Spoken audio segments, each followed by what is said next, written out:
అందరికి హాయ్ అండి, welcome back to my channel. ముఖ్యంగా ఈ రోజు మన వీడియో వచ్చేసి మనకి గవర్నమెంట్ అయితే పెన్షన్ల తనిఖీని అయితే ప్రారంభించింది. అందులో మనకి 11,000 పెన్షన్లకు గాను 500 పెన్షన్లు అయితే మనకి ఫేక్ అని చాలా మంది తప్పుడు ధృవీకరణ పత్రాల ద్వారా వాళ్ళకి ఎటువంటి అర్హత లేకపోయినా అనర్హతకు గురి అయిన వారైనా సరే వాళ్ళైతే అర్హత సంబంధించిన సర్టిఫికేట్ సాధించి పెన్షన్ అయితే తీసుకున్నారు కదా. వీళ్ళందరికీ అయితే గవర్నమెంట్ అయితే ఒక షాక్ ఇవ్వడం జరిగిందండి.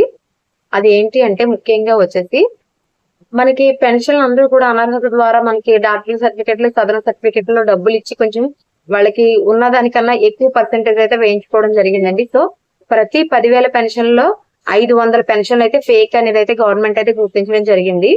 సో ఇంకా మనకి వెరిఫికేషన్ అయితే స్టార్ట్ అవ్వలేదు. ఇంకొక మనకి ఫ్యూ డేస్ లోనే అయితే వెరిఫికేషన్ అయితే స్టార్ట్ అయిపోతుంది. సో వెరిఫికేషన్ స్టార్ట్ అయిన తర్వాత ఎవరైతే ఫేక్ అని తెలుస్తారో వాళ్ళకి మళ్ళీ ఒకసారి రీచెకప్ చేస్తారు. ఎందుకంటే ఎవరైతే డాక్టర్లు ఫేక్ సర్టిఫికేట్ ఇచ్చారో వాళ్ళందరినీ కూడా డిబార్ చేయాలనే ఉద్దేశంతో గవర్నమెంట్ అయితే ఉంది. వాళ్ళందరి మీద చట్టపరమైన చర్యలు తీసుకోవడానికి సిద్ధంగా ఉన్నారు. సో ఇక నుంచి జరగబోయే సదరన్ సర్టిఫికేట్ లో ఎటువంటి లిటిగేషన్ లో లేకుండా కరెక్ట్ గా ఇవ్వాలని డాక్టర్లకు కూడా వార్నింగ్ అయితే ఇవ్వడం జరిగింది. ఆల్రెడీ నేను మీకు కావాలంటే మన వాట్సాప్ ఛానల్లో మన సీఎం గారు మాట్లాడిన మాటలను పెడతాను, ఒకసారి చూడండి. ప్రతి డాక్టర్ అయితే ఎవరైతే మనీ తీసుకుని వాళ్ళకు ఉన్న దానికన్నా ఎక్కువ పర్సెంటేజ్ ఇచ్చారో వాళ్ళ మీద చర్యలను అయితే తీసుకోవడం జరుగుతుందని చెప్పారు. అలాగే మనకి ముఖ్యంగా వచ్చేసి ఇప్పటి వరకు ఎవరైతే ఫేక్ సర్టిఫికెట్ల ద్వారా వాళ్ళకి అర్హత లేకపోయినా సరే అర్హత ఉందని చెప్పి పెన్షన్లు తీసుకున్నారో వాళ్ళందరి చేత ఈ అమౌంట్ అయితే రిటర్న్ కట్టించాలని చెప్పేసి సీఎం గారు అయితే భావిస్తున్నారండి. సో ఇంచుమించుగా ఇప్పటి వరకు తీసుకున్న అమౌంట్ మొత్తం కట్టాలంటే చాలా కష్టం అండి. ఒకసారి ఆలోచించుకోండి. ముందుగానే మీరు మీ పెన్షన్ వదిలేసుకుంటే కొంచెం సేఫ్ అవుతారు. మాకు వద్దు అని మీరే ఆ పెన్షన్ వాళ్ళతో చెప్పి రిజెక్ట్ చేయించుకునే అవకాశం ఉంటుంది. లేదు వాళ్ళు గాని సెలెక్ట్ చేసి మీరు దొరికితే మొత్తం డబ్బులు కట్టాలంటే మీ వల్ల అవ్వదండి, మీరు చాలా ఇబ్బంది పడతారు. సీఎం చంద్రబాబు నాయుడు గారు చాలా సీరియస్ గా ఉన్నారు. ఎందుకంటే అర్హులకి అందవలసిన పెన్షన్ అనర్హులకు అందుతుంది. అలాగే ఎవరైతే అర్హులో వాళ్ళకి అసలు పెన్షనే ఇంతవరకు లేదు.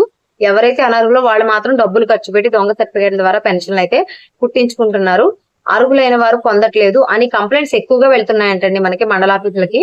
అలాగే అధికారుల దగ్గరికి కూడా ఎక్కువ వెళ్లేవి ఇవేనంటండి. నాకు నిజంగానే 100% ఉంది, ఈయనకి పెరాలసిస్ పేషెంట్ కానీ ఈయనకి పెన్షన్ రావట్లేదు.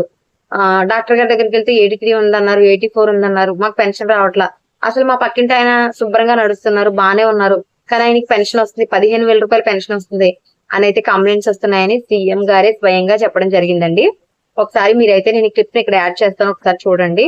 సో సీఎం గారే క్లియర్ గా అయితే చెప్పడం జరిగింది. మెయిన్ గా ఒకటే చెప్తున్నారండి, ఎవరైనా సరే అనర్హులు పెన్షన్ తీసుకుంటే అమౌంట్ అంతా రిటర్న్ కట్టాలని.